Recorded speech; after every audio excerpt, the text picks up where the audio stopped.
বলছি দিলীপ দা, এই যে প্রচুর বাংলাদেশি অনুপ্রবেশকারীকে বাংলাদেশে ফিরতে দেখা যাচ্ছে, এটা তো কোনো না কোনো সময় ভারতে ঢুকেছিল, তো এই দায়ভার বিএসএফ এবং পুলিশ দুজনেই দায়ভার, আপনি কি বলবেন? দায়ভার তো আছেই, কিন্তু সরকার দায়ভার নাই। এখানে যে সরকার বামপন্থীরা ছিল তারাও বর্তমান সরকার, এখানকার ভোটাররা ভোট দেয় না, তাই বাংলাদেশ থেকে ভোটার নিয়ে এসে ভোটার তৈরি করে তাদের ভোটে জিততে হচ্ছে।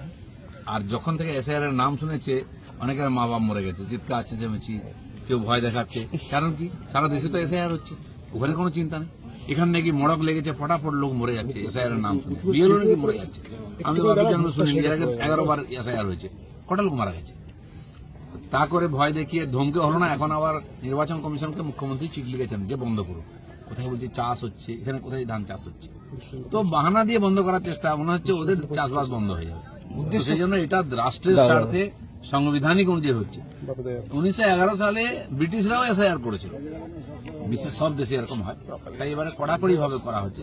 আর বিশেষ করে পশ্চিমবাংলায় অনুপ্রবেশ সবচেয়ে বেশি হয়েছে, আমরা জানি, সরকারি লোকেরা স্বীকার করে, সেটাকে আলাদা করে শুদ্ধ ভোটার লিস্ট দ্বারা জনপ্রতিনিধি নির্বাচন হোক, তার জন্য এই কাজ চলছে। আর এটা হবেই। বাংলাদেশে চলে যাচ্ছে 200-400 লোক গেছে, যদি 50 লাখ লোক চলে যেত তাহলে মনে করতাম যে হ্যাঁ গেছে, তার চেয়ে বেশি লোক আছে। তাই এই যে অনুপ্রবেশকারী যারা ঢুকেছিল, ধরুন বিএসএফ কেন্দ্রীয় সরকারের, পুলিশ রাজ্য সরকারের, তাহলে দায় তো দুই পক্ষের, দায় সবারই আছে, এখানকার জনগণের দায় নয়। বাইরে থেকে লোক এসে আমাদের ভাগের ভাত খেয়ে নিচ্ছে, আমরা কেন কিছু করি না? এখানকার লোক পয়সার জন্য, পুলিশ বিএসএফ পয়সার জন্য করে সব। কিন্তু যদি সরকার না চায়, কড়াকড়ি করে, বিএসএফ 2 কিলোমিটার 3 কিলোমিটার অন্তর একটা চেকপোস্ট আছে, আউটপোস্ট, সেখান থেকে কি করে দিন রাত পাহারা দেবে?